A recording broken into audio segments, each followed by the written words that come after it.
Welcome back to News Now from Fox, everybody. It is now the top of the 9 o'clock hour. My name is Pilar Arias. I've been your host this morning and will be until 10 o'clock Eastern when Rain Augustine takes over. We are going to pass things off to the News Now from Fox headquarters in Phoenix, Arizona at 2 o'clock this afternoon, a little bit later than we usually do. I do have a video provided to us by the Orange County Sheriff's Office talking about the next guest that we are going to have on live here. It speaks for itself, so I'm going to play it for you here on News Now from Fox. I was asleep when the comm center called me. They said there'd been a shooting, there's a guy inside the club. I said he's got explosive vests on victims and that he's placed bombs around the building. At that point, he'd already barricaded himself in the bathroom, so all the shooting had stopped at that point and he was in the bathroom. So I get there, I find the SWAT commander. We start talking about the explosive breach that they want. You know, sometimes the primary way in is not always possible. You know, front door, or maybe barricaded or locked, or sometimes we need the element of surprise. You know, they got the go-ahead real quick, and they did the explosive breach.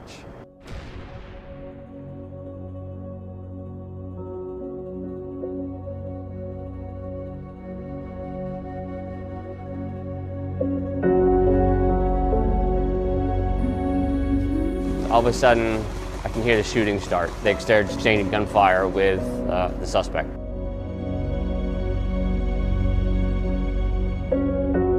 We were getting phone calls that there were explosive vests in the building, and he made those threats and he put bombs around the building as well.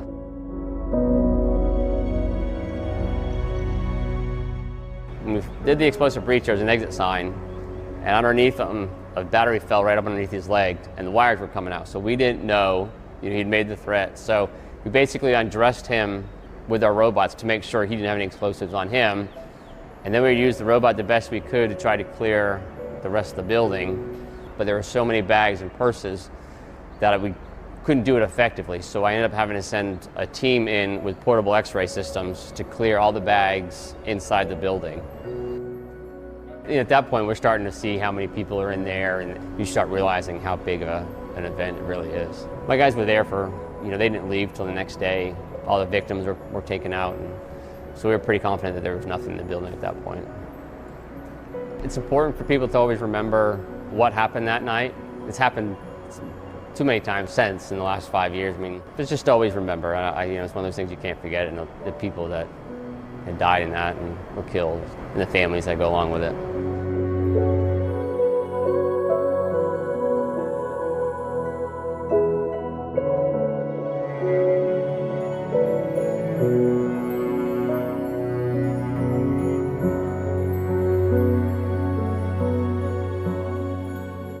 Currently joining us here this morning, everybody, is Lieutenant Hall himself. Lieutenant Hall, thank you so much for being here. When you watch that video that talks about what happened that night, what you encountered, how do you feel? It makes me feel proud of how my team responded, but kind of sad on what really happened that night and the magnitude of the lives lost and those affected by the tragedy at Pulse. We really dislike to use the term anniversary for something as serious and as sad as the Pulse nightclub massacre. But as somebody who responded that day and had such a impactful role, what do you want people to know about what happened almost exactly 5 years ago? Just that, we had 49 people that had lost their lives, numerous members of the law enforcement community and the community itself that responded and came together as a whole to get through this tragedy that we'd lost, all those lives, and how we did come together as a community to get through this awful event that day. And, we need to stay coming back together in 5 years and help those that are still grieving the loss of the loved ones. How long have you been a bomb squad commander, and how long had you been in that role prior to the Pulse massacre? I just took over right before the Pulse massacre. So I've been a bomb tech since 2011, but a commander for just over 6 years now. Talking about the logistics of that day, Obviously you'd probably never responded to an incident such as that, right? That magnitude. No, no, that's one of a kind. I mean, hopefully I never have to respond to anything like that again in my career. That's something we train for, but you hope you never have to respond to. But Absolutely. How did you keep your calm, your tact, so to speak, when you responded to something like that? we train obviously for the worst type of scenarios. We try to make up scenarios that we put the guys through. They're tough, make them think on their feet. And we just had so many things going on. You just kind of stay calm and work through those scenarios. Rely on your training and just kind of keep moving forward until all the tasks are done. Usually we don't like to talk about the suspect. Obviously, he claimed the lives of 49 people, injured so many others. But as somebody who was such a pivotal part of that day, is there anything that you would like to say about him in particular? Nothing I really want to say. I mean, he was somebody that took the lives of so many, and who knows what he was thinking that day. And I don't know how someone can live and think, well, I'm going to go do this and be okay with it. So I don't have much to say for somebody like that. Is it easy to talk about the day that occurred almost exactly 5 years ago? I don't think it's easy. I think it's important to talk about it so we don't forget what happened that day. But I don't think it's easy for anybody to talk about the events that occurred 5 years ago. Absolutely. We're showing video right now of the nightclub itself. A lot of people are calling it a memorial. There is a push to have an actual permanent national memorial. What are your thoughts on that? Do we need a national memorial? I think we do. It's important to never forget those events that happened that day.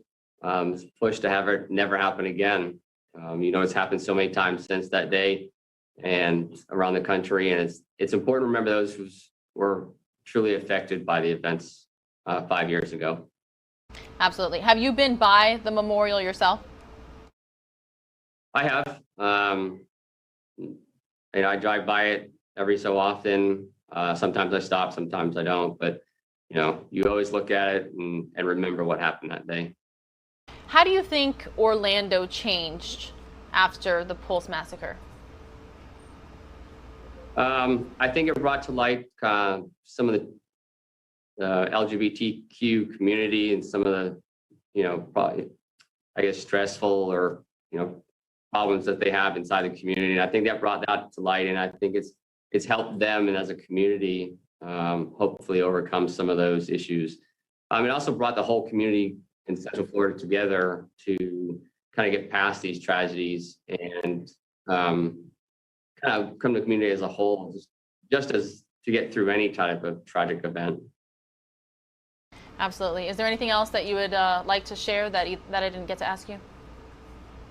Like I said, everybody's going to grieve in their own way and remember what happened here in the next couple of days, what happened 5 years ago. So everybody just take some time, hug their loved ones and just